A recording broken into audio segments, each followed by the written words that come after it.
Hi ಗೆಳೆಯರಿಗೆ, ಎಲ್ಲರಿಗೂ ನಮಸ್ಕಾರ. ಬಹಳಷ್ಟು ದಿನಗಳಿಂದ ಹಲವಾರು ಅಭ್ಯರ್ಥಿಗಳು ಮತ್ತು ಆಕಾಂಕ್ಷಿಗಳು ಕೇಂದ್ರ ಸರ್ಕಾರದ ಅಗ್ನಿಪಥ್ ಯೋಜನೆ ಅಡಿಯಲ್ಲಿ ಬರುವಂಥದ ಅಗ್ನಿವೀರ್ ನೇಮಕಾತಿಗೆ ಬಹಳಷ್ಟು ಜನ ಕಾಯ್ತಾ ಇದ್ರಿ. ಅದೀಗ ನೆರವೇರಿದೆ. ಅಗ್ನಿವೀರ್ ಸೇನಾ ನೇಮಕಾತಿಯು ಇದೀಗ ಪ್ರಾರಂಭವಾಗಿದೆ. ಅದರ ಸಂಪೂರ್ಣ ಒಂದು ಮಾಹಿತಿ ಮತ್ತು ಅದಕ್ಕೆ ಹೇಗೆ ಅರ್ಜಿ ಹಾಕಬೇಕೆಂಬುದನ್ನು ಈ ವಿಡಿಯೋದಲ್ಲಿ ತಿಳಿದುಕೊಳ್ಳೋಣ.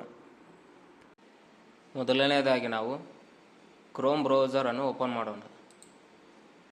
ನಂತರ ಸರ್ಚ್ ಬಾಕ್ಸ್ನಲ್ಲಿ ಜಾಯಿನ್ ಇಂಡಿಯನ್ ಆರ್ಮಿ ಅಂತ ಸರ್ಚ್ ಮಾಡಿ, ಎಂಟರ್ ಕೊಡಿ. ನಂತರ ಇಲ್ಲಿ ಮೊದಲನೇ ಲಿಂಕ್ ಏನು ಕಾಣಿಸ್ತಾ ಇದೆಯಲ್ಲ ಅದನ್ನು ಕ್ಲಿಕ್ ಮಾಡಿ.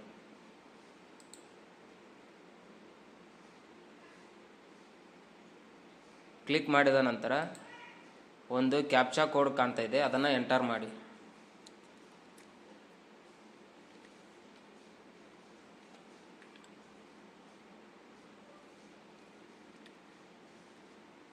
ಎಂಟರ್ ವೆಬ್ಸೈಟ್ ಮೇಲೆ ಕ್ಲಿಕ್ ಮಾಡಿ. ನಂತರ ಈ ರೀತಿ ಒಂದು ಎಂಟರ್ ಫೇಸ್ ಓಪನ್ ಆಗುತ್ತೆ. ಇಲ್ಲಿ ಕೆಳಗಡೆ ಬನ್ನಿ.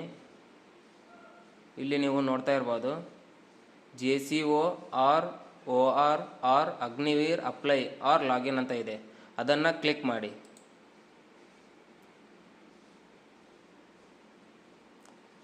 ಕ್ಲಿಕ್ ಮಾಡಿದ ನಂತರ ನೀವು ಮೊದಲನೇದಾಗಿ ನೀವು ರಿಜಿಸ್ಟರ್ ಮಾಡ್ಕೋಬೇಕಾಗತ್ತೆ. ನೀವೇನಾದರೂ ಅಕೌಂಟ್ ಕ್ರಿಯೇಟ್ ಮಾಡಿದರೆ ಆಲ್ರೆಡಿ ರಿಜಿಸ್ಟರ್ ಅಂತ ಇದೆಯಲ್ಲ, ಇದರ ಮೇಲೆ ಕ್ಲಿಕ್ ಮಾಡಬೇಕಾಗುತ್ತೆ. ನಾವು ರಿಜಿಸ್ಟರ್ ಮೇಲೆ ಕ್ಲಿಕ್ ಮಾಡೋಣ. ನೀವು ರಿಜಿಸ್ಟರ್ ಮೇಲೆ ಕ್ಲಿಕ್ ಮಾಡಿದ ನಂತರ ಈ ರೀತಿಯಾಗಿ ಡೀಟೇಲ್ಸ್ ಕೇಳ್ತಾ ಇದೆ. Aadhaar card or matriculation certificate ಅಂತ ಇದೆ. ಅಂದರೆ ಆಧಾರ್ ಕಾರ್ಡ್ ಇರಬೇಕು, ಇಲ್ಲಾಂದರೆ 10th ಮಾರ್ಕ್ಸ್ ಕಾರ್ಡ್ ಅಥವಾ 12th ಮಾರ್ಕ್ಸ್ ಕಾರ್ಡ್ ಇರಬೇಕಾಗುತ್ತೆ. ಸ್ಕ್ಯಾನರ್ಡ್ ಕಾಪಿ ಆಫ್ ಸಿಗ್ನೇಚರ್, ಅಂದರೆ ಸಿಗ್ನೇಚರ್ ಅದರ ಸೈಜ್ 5 KB ಟು 10 KB ಇರಬೇಕಾಗುತ್ತೆ. ನಂತರ ಫೋಟೋ, ಅದರ ಸೈಜು 5 KB ಇಂದ 20 KB ಇರಬೇಕಾಗುತ್ತೆ. ನಂತರ Aadhaar card linked mobile for receiving OTP, ಅಂದರೆ ನಿಮ್ಮ ಆಧಾರ್ ಕಾರ್ಡ್ನಲ್ಲಿರುವಂಥ ಮೊಬೈಲ್ ನಂಬರ್ಗೆ ಒಂದು OTP ಬರುತ್ತೆ, ಅದಕ್ಕೋಸ್ಕರ ಮೊಬೈಲ್ ಇರಬೇಕು. ನಂತರ ಆ್ಯಕ್ಟಿವ್ ಇಮೇಲ್ ID ಇರಬೇಕಾಗುತ್ತೆ, ಆ್ಯಕ್ಟಿವ್ ಇರುವಂತಹ ಇಮೇಲ್ ID ಇರಬೇಕಾಗುತ್ತೆ.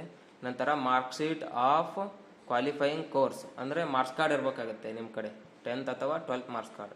ಅಡ್ರೆಸ್ ಡೀಟೇಲ್ಸ್ನ ಅಲ್ಲಿ ಹಾಕಬೇಕಾಗುತ್ತೆ. ನಂತರ ಕಂಟಿನ್ಯೂ ಮೇಲೆ ಕ್ಲಿಕ್ ಮಾಡಿ.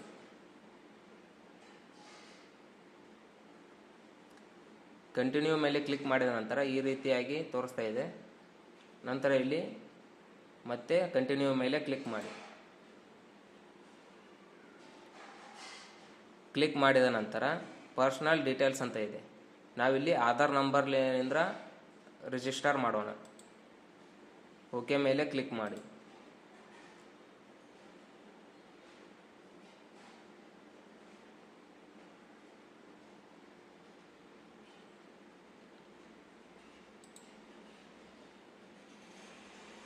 ಈ ರೀತಿಯಾಗಿ ತೋರಿಸ್ತಾ ಇದೆ. ಇಲ್ಲಿ ಆಧಾರ್ ನಂಬರ್ ಎಂಟರ್ ಮಾಡಬೇಕಾಗುತ್ತೆ.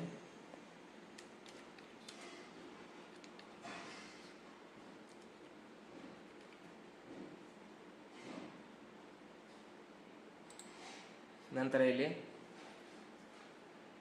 ಕ್ಯಾಪ್ಚಾ ಕೋಡ್ ಹಾಕಬೇಕಾಗುತ್ತೆ.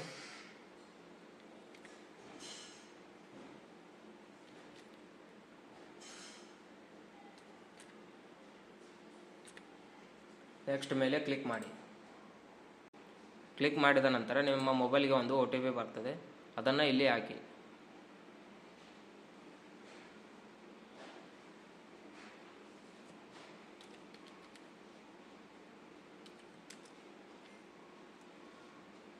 ಕಂಟಿನ್ಯೂ ಮೇಲೆ ಕ್ಲಿಕ್ ಮಾಡಿ.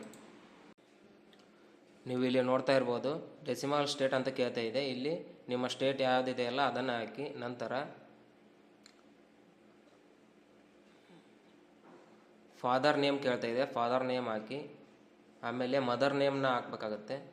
ನಂತರ ಜೆಂಡರ್ ತಾನಾಗೆ ತೊಗೊಂಡಿದೆ ಮತ್ತು ಡೇಟ್ ಆಫ್ ಬರ್ತ್ ತಾನೇ ತೊಗೊಳುತ್ತೆ. ಇಲ್ಲಿ ನಿಮ್ಮ ಆಧಾರ್ ಕಾರ್ಡ್ನಲ್ಲಿರುವ ಡೇಟ್ ಆಫ್ ಬರ್ತ್ ನಿಮ್ಮ ಮಾರ್ಕ್ಸ್ ಕಾರ್ಡ್ನಲ್ಲಿರುವಂತೆ ಇದೆಯೇ ಎಂದು ಕೇಳ್ತಾ ಇದೆ, ಅದನ್ನು ನೀವು ಎಸ್ ಅಂತಂದು ಕೊಡಿ, ಇಲ್ಲಾಂದರೆ ಇಲ್ಲ ಅಂತ ಕೊಡಿ. ನಂತರ ಇಮೇಲ್ ಅಡ್ರೆಸ್ ಕೇಳ್ತಾ ಇದೆ, ನೀವು ಇಮೇಲ್ ಹಾಕಬೇಕಾಗತ್ತೆ. ನಂತರ ನಿಮ್ಮ ಮೊಬೈಲ್ ನಂಬರ್ ಕೇಳ್ತಾ ಇದೆ, ಮೊಬೈಲ್ ನಂಬರ್ ಹಾಕಿ. ನಂತರ ಇಲ್ಲಿ ಟಿಕ್ ಮಾಡಿ ಕ್ಯಾಪ್ಚಾ ಕೋಡ್ ಇದೆ, ಅದನ್ನು ಇಲ್ಲಿ ವೆರಿಫೈ ಕೋಡ್ ಆಗಿ ಟೈಪ್ ಮಾಡಿ ಸಬ್ಮಿಟ್ ಮೇಲೆ ಕ್ಲಿಕ್ ಮಾಡಿ. ನಂತರ ನೀವು ನಿಮ್ಮ ಇಮೇಲ್ ಐ ಡಿಗೆ ಒಂದು OTP ಬರ್ತದೆ, ಇಲ್ಲಿ ಓಕೆ ಮೇಲೆ ಕ್ಲಿಕ್ ಮಾಡಿ. ನಿಮ್ಮ ಇಮೇಲ್ ಐ ಡಿಗೆ OTP ಬಂದಿರುತ್ತೆ, ಅದನ್ನು ಇಲ್ಲಿ ಎಂಟರ್ ಮಾಡಿ. ಎಂಟರ್ ಮಾಡಿದ ನಂತರ ಕ್ಯಾಪ್ಚಾ ಕೋಡನ್ನು ಇಲ್ಲಿ ಎಂಟರ್ ಮಾಡಿ ಸಬ್ಮಿಟ್ ಮೇಲೆ ಕ್ಲಿಕ್ ಮಾಡಿ. ನಂತರ ನೀವು ನೋಡ್ತಾ ಇರ್ಬೋದು, ಈ ರೀತಿಯಾಗಿ ಡೀಟೇಲ್ಸ್ ಇಲ್ಲಿ ಕೊಟ್ಟಿರ್ತಾರೆ. ಕೆಳಗಡೆ ಇಲ್ಲಿ ನೋಡ್ತಾ ಇರ್ಬೋದು ಮೆರಿಟಲ್ ಸ್ಟೇಟಸ್ ಅಂತ ಇದೆ, ಅದನ್ನು ಕ್ಲಿಕ್ ಮಾಡಿ. ಮ್ಯಾರಿಡ್ ಆರ್ ಅನ್ಮ್ಯಾರಿಡ್, ಡೈವರ್ಸ್ ಈ ಥರ ಕೇಳ್ತಾ ಇದೆ. ನಾವಿಲ್ಲಿ ಅನ್ಮ್ಯಾರಿಡ್ ಮೇಲೆ ಕ್ಲಿಕ್ ಮಾಡೋಣ. ಮಾಡಿದ ನಂತರ ನಿಮ್ಮ ಹೈಟ್ ಕೇಳುತ್ತೆ, ನಿಮ್ಮ ಹೈಟ್ ಹಾಕಿ ನಂತರ ನಿಮ್ಮ ಡೆಸಿಮಲ್ ಡಿಸ್ಟಿಕ್, ನಿಮ್ಮ ಜಿಲ್ಲೆ ಯಾವುದು ಅನ್ನೋದನ್ನು ಇಲ್ಲಿ ಹಾಕ್ಬೇಕು. ನಂತರ ನಿಮ್ಮ ತಹಸೀಲ್ ಅಂದರೆ ನಿಮ್ಮ ತಾಲೂಕು ಯಾವುದು ಅನ್ನೋದು ಇಲ್ಲಿ ಹಾಕ್ಬೇಕಾಗುತ್ತೆ. ನಂತರ ಕ್ವಾಲಿಫಿಕೇಷನ್ ಕೋರ್ಸ್ ಅಂತ ಇದೆ, qualification course 10th or 8th 12th post graduate ಈ ಥರ ಕೇಳುತ್ತೆ. ನೀವು ಯಾವ್ದು ಪಾಸ್ ಆಗಿದ್ರೆ ಅದನ್ನು ಇಲ್ಲಿ ಹಾಕಬೇಕು. ನಂತರ ಇಲ್ಲಿ ಪಾಸ್ಡ್ ಮೇಲೆ ಕ್ಲಿಕ್ ಮಾಡಬೇಕು.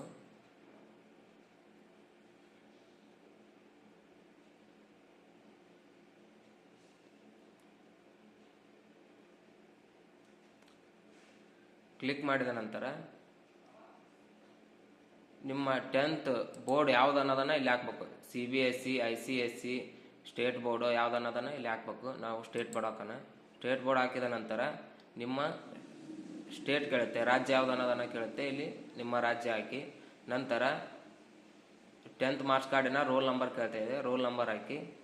ಇಲ್ಲಿ ಆರ್ ಯು ರಿಮಸ್ಟರಿಂಗ್ ಅಂತ ಇದೆ ಕ್ಯಾಂಡಿಡೇಟ್, ರಿಮಸ್ಟರಿಂಗ್ ಕ್ಯಾಂಡಿಡೇಟ್ ಅಂತ ಇದೆ, ಅದನ್ನು ಇಲ್ಲಿ ನೋ ಅಂತ ಹಾಕಿ. ನಂತರ ನೀವು ಇಲ್ಲಿ ಒಂದು ಸ್ಟ್ರಾಂಗ್ ಪಾಸ್ವರ್ಡ್ ಕ್ರಿಯೇಟ್ ಮಾಡಬೇಕಾಗುತ್ತೆ, ಅದು 8 ಕ್ಯಾರೆಕ್ಟರ್ ಇರಬೇಕು. ಆ ಥರ ಒಂದು ಪಾಸ್ವರ್ಡನ್ನು ಇಲ್ಲಿ ಕ್ರಿಯೇಟ್ ಮಾಡಿ. ನಂತರ ಕ್ಯಾಪ್ಚಾ ಕೋಡ್ ಹಾಕಿ ಸಬ್ಮಿಟ್ ಮೇಲೆ ಕ್ಲಿಕ್ ಮಾಡಿ.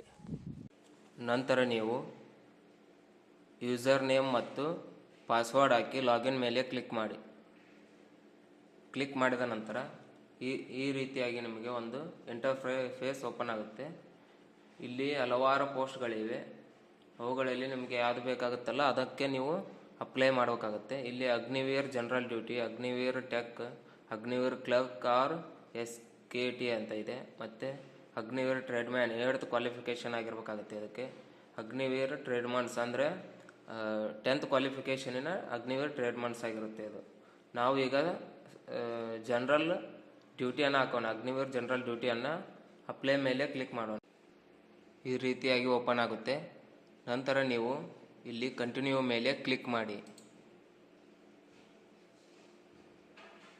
ಕಂಟಿನ್ಯೂ ಮೇಲೆ ಕ್ಲಿಕ್ ಮಾಡಿದ ನಂತರ ಇಲ್ಲಿ ನಿಮ್ಮ ಹೆಸರು, ತಂದೆ ಹೆಸರು, ತಾಯಿ ಹೆಸರು ಇದರ ಡೀಟೇಲ್ಸ್ ತೋರಿಸ್ತಾ ಇದೆ.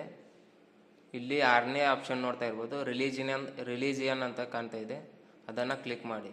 ಕ್ಲಿಕ್ ಮಾಡಿ ನೀವು ಯಾವ ಧರ್ಮದವರು ಎಂಬುದನ್ನು ಇಲ್ಲಿ ಹಾಕಬೇಕಾಗುತ್ತೆ. ಕ್ಲಾಸ್ ಅಂತ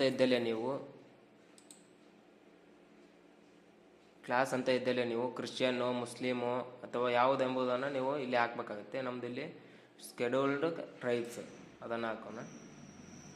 ನಂತರ ಇಲ್ಲಿ ಫೋಟೋ ಅಪ್ಲೋಡ್ ಮಾಡಬೇಕಾಗತ್ತೆ. ಚೂಸ್ ಫೈಲ್ ಮೇಲೆ ಕ್ಲಿಕ್ ಮಾಡಿ. ಈ ಮೊದಲೇ ಹೇಳಿದಾಗೆ ನಿಮಗೆ ಫೋಟೋ ಸೈಜು 5 KB ಇಂದ 20 KB ಇರಬೇಕಾಗುತ್ತೆ. ಅಂಥ ಫೋಟೋನ ನೀವು ಇಲ್ಲಿ ಅಪ್ಲೋಡ್ ಮಾಡಬೇಕಾಗುತ್ತೆ.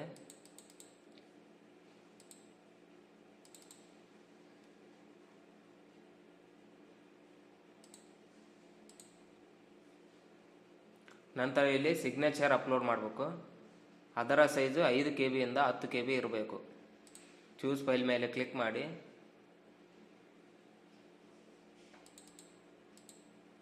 ಅಪ್ಲೋಡ್ ಮಾಡೋಣ.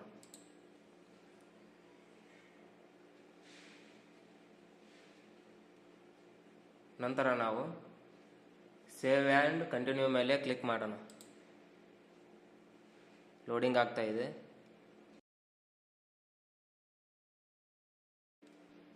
ನಂತರ ಇಲ್ಲಿ ನಿಮ್ಮ ಕಮ್ಯುನಿಕೇಷನ್ ಡೀಟೇಲ್ಸ್ ಕೇಳುತ್ತೆ. ಇಲ್ಲಿ ಯಾವುದು ಮ್ಯಾಂಡೇಟರಿ ಇರುತ್ತಲ್ಲ ಅದಕ್ಕೆ ಮಾತ್ರ ನೀವು ಫಿಲ್ ಮಾಡಬೇಕು. ಅಡ್ರೆಸ್ ಕೇಳ್ತಾ ಇದೆ. ನಿಮ್ಮ ಆಧಾರ್ ಕಾರ್ಡ್ನಲ್ಲಿ ಯಾವ್ದು ಇರುತ್ತಲ್ಲ ಅಡ್ರೆಸ್ಸು, ಅದೇ ರೀತಿ ಇಲ್ಲಿ ಅಡ್ರೆಸ್ಸನ್ನು ತುಂಬಿ. ನಂತರ ಸಿಟಿ ಆರ್ ಟೌನ್ ಅಂತ ಕೇಳ್ತಾ ಇದೆ. ನಿಮ್ಮ ನಿಯರೆಸ್ಟ್ ಸಿಟಿ ಯಾವುದಾಗುತ್ತೆ ಅದನ್ನು ಹಾಕಿ.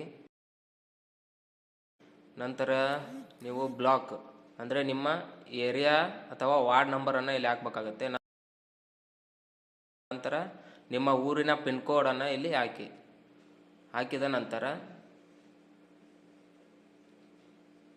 ನಂತರ ನೀವು ಈಗಿರುವಂತಹ ಅಡ್ರೆಸ್ಸು ಸೇಮ್ ಆಗಿದ್ದರೆ ಇಲ್ಲಿ ಪರ್ಮನೆಂಟ್ ಅಡ್ರೆಸ್ ಅಂತ ಇದೆಯಲ್ಲ, ಇದನ್ನು ಕ್ಲಿಕ್ ಮಾಡಿ. ಕ್ಲಿಕ್ ಮಾಡಿದ ನಂತರ ಸೇವ್ ಆ್ಯಂಡ್ ಕಂಟಿನ್ಯೂ ಮೇಲೆ ಕ್ಲಿಕ್ ಮಾಡಿ. ನಂತರ ಇಲ್ಲಿ ಮಿಸ್ಕ್ ಡೀಟೇಲ್ಸ್ ಅಂತ ಕೇಳ್ತಾ ಇದೆ. ಸ್ಪೋರ್ಟ್ಸ್ನಲ್ಲಿ ಏನಾರು ಇದ್ದರೆ ಎಸ್ ಹಾಕಿ, ಇಲ್ಲಾಂದರೆ ಇಲ್ಲ ಹಾಕಿ. NCCಯಲ್ಲಿ ಇದ್ದರೆ ಎಸ್ ಹಾಕಿ, ಇಲ್ಲಾಂದರೆ ಇಲ್ಲ ಹಾಕಿ. ರಿಲೇಷನ್ ವಿತ್ ಆರ್ಮಿ ಪರ್ಸನ್ ಅಂತ ಇದೆ ಅಲ್ಲ, ಅದು ಮ್ಯಾಂಡೇಟರಿ ಇಲ್ಲ, ಬಿಡ್ಬೋದು ನೀವು ಅದನ್ನು. ಹೈಯೆಸ್ಟ್ ಕ್ವಾಲಿಫಿಕೇಷನ್ ಅಂತ ಇದೆ, ಅದನ್ನು ಕ್ಲಿಕ್ ಮಾಡಿ. ನೀವು ಹೈಯೆಸ್ಟ್ ಯಾವುದು ಕ್ವಾಲಿಫಿಕೇಷನ್ ಮುಗಿದಿದೆಯಲ್ಲ ಅದನ್ನು ಕ್ಲಿಕ್ ಮಾಡಿ. ನೀವು ಯಾವುದು ಡ್ರೈವಿಂಗ್ ಲೈಸೆನ್ಸ್ ಹೊಂದಿದ್ರೆ ಎಸ್ ಅಂತ ಹಾಕಿ, ಇಲ್ಲಾಂದರೆ ಇಲ್ಲ ಅಂತ ಹಾಕಿ. ಸೇವ್ ಆ್ಯಂಡ್ ಕಂಟಿನ್ಯೂ ಮೇಲೆ ಕ್ಲಿಕ್ ಮಾಡಿ. ನಂತರ ಇಲ್ಲಿ ಎಜುಕೇಷನ್ ಡೀಟೇಲ್ಸ್ ಕೇಳ್ತಾ ಇದೆ. ಕ್ವಾಲಿಫೈಯಿಂಗ್ ಕೋರ್ಸ್ ಅಂತ ಇದೆ, ಅದನ್ನು ಕ್ಲಿಕ್ ಮಾಡಿ. 10th ಮೇಲೆ ಸೆಲೆಕ್ಟ್ ಮಾಡಿ. ಬೋರ್ಡ್ ಆರ್ ಎಜುಕೇಷನ್ ಯೂನಿವರ್ಸಿಟಿ ಅಂತ ಇದೆ. 10th ಬೋರ್ಡ್, ನಿಮ್ಮ ಬೋರ್ಡ್ ಯಾವುದು ಅನ್ನೋದನ್ನು ಇಲ್ಲಿ ಸೆಲೆಕ್ಟ್ ಮಾಡಬೇಕಾಗುತ್ತೆ. ಸ್ಟೇಟ್ ಬೋರ್ಡ್ ನಮ್ಮದು.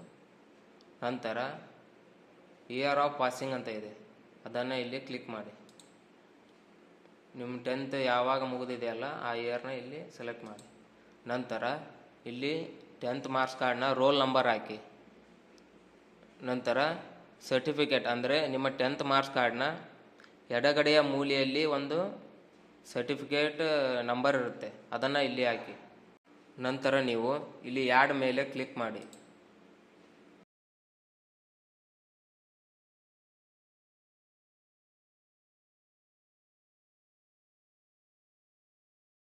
ಇಲ್ಲಿ ಓಕೆ ಮೇಲೆ ಕ್ಲಿಕ್ ಮಾಡಿ. ಮೇಲ್ಗಡೆ ಕ್ಲಿಕ್ ಮಾಡಿದ ನಂತರ ಇಲ್ಲಿ ಸೆಲೆಕ್ಟ್ ಅಂತ ಇದೆಯಲ್ಲ ಸಬ್ಜೆಕ್ಟು, ಅದನ್ನು ಕ್ಲಿಕ್ ಮಾಡಿ. ನಿಮ್ಮ 10th ಮಾರ್ಕ್ಸ್ ಕಾರ್ಡ್ನಲ್ಲಿ ಒಂಥರ ಸಬ್ಜೆಕ್ಟ್ನ 5 ಸಬ್ಜೆಕ್ಟನ್ನು ನೀವು ಪಡೆದಿರೋಕ್ಕಂಥ ಮಾರ್ಕ್ಸ್ ಮತ್ತು ಅದರ ಒಟ್ಟು ಮಾರ್ಕ್ಸ್ ಎಷ್ಟಿದೆ ಎಂಬುದನ್ನು ಇಲ್ಲಿ ತುಂಬಬೇಕು. ತುಂಬಿದ ನಂತರ ಸೇವ್ ಆ್ಯಂಡ್ ಕಂಟಿನ್ಯೂ ಮೇಲೆ ಕ್ಲಿಕ್ ಮಾಡಿ.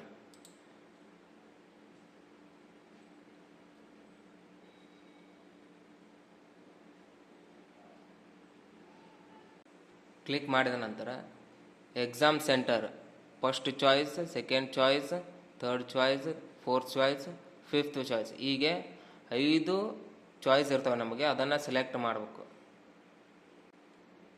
ಸೆಲೆಕ್ಟ್ ಮಾಡಿದ ನಂತರ ಅಪ್ಲಿಕೇಶನ್ ಫೀಲ್ಡ್ ಬೈ ಅಂತ ಇದೆ. ನೀವು ಮನೆಯಲ್ಲಿ ಹಾಕಿದಿರೋ, ಥ್ರೂ ಬೈ ಸೈಬರ್ ಅಂತ ಹಾಕಿದ್ರು, ಅಥವಾ ಅದರ್ ಏಜೆನ್ಸಿ ಅಂತ ಹಾಕಿದ್ರು. ನಾ ಇಲ್ಲಿ ಸೆಲ್ಫ್ ಅಂತ ಅಂದು ಹಾಕ್ತೇನೆ. ನಂತರ ನಿಮಗೆ ಲ್ಯಾಂಗ್ವೇಜ್ ಕೇಳ್ತಾ ಇದೆ. ನೀವು ಯಾವ ಲ್ಯಾಂಗ್ವೇಜ್ನಲ್ಲಿ ಎಕ್ಸಾಮ್ ಬರ್ತೀರೋ ಆ ಲ್ಯಾಂಗ್ವೇಜ್ನ ಇಲ್ಲಿ ಹಾಕಿ. ಈ ರೀತಿ ತುಂಬಿದ ಮೇಲೆ ಸೇವ್ ಆ್ಯಂಡ್ ಕಂಟಿನ್ಯೂ ಮೇಲೆ ಕ್ಲಿಕ್ ಮಾಡಿ.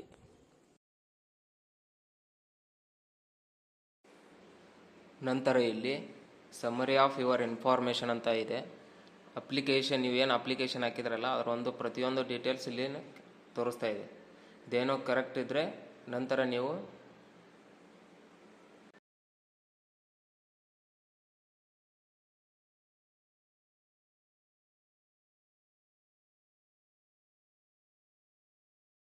ನಂತರ ನೀವು ಪೇ ಮೇಲೆ ಕ್ಲಿಕ್ ಮಾಡಿ.